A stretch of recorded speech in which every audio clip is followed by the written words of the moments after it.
S'entraîner avec les tables d'addition, de soustraction, de multiplication, de division, ça peut être lourd et même parfois un peu ennuyeux ou décourageant. Mais on peut rendre ça ludique et en bout de ligne, c'est très, très aidant pour l'enfant de bien les connaître, de les savoir par cœur. Ça va l'aider dans son calcul mental, bien sûr, et dans toutes sortes de circonstances. Donc, c'est pas perdu. En général, moi, le par cœur, j'aime pas bien ça, mais pour les tables, je trouve ça important. Alors, j'ai commencé avec mon garçon, parce que chez nous aussi, c'est un défi, à utiliser des dés comme ceux-là. Vous voyez, on a plein, là, des dés 20, des dés 8, des dés 12, des dés de toutes sortes d'affaires.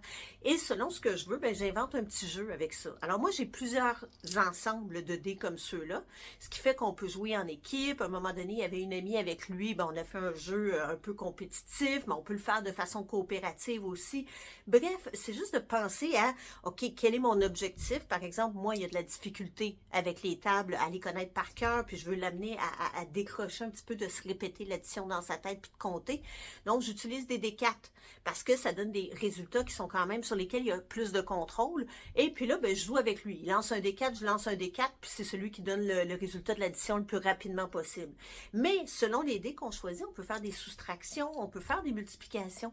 Bref, c'est plein de possibilités. Et même dans la façon de compter les points, on peut trouver des façons de venir travailler, par exemple, les bons de 5, les bons de 10. Alors, une petite façon toute simple de s'amuser, d'aider comme ça.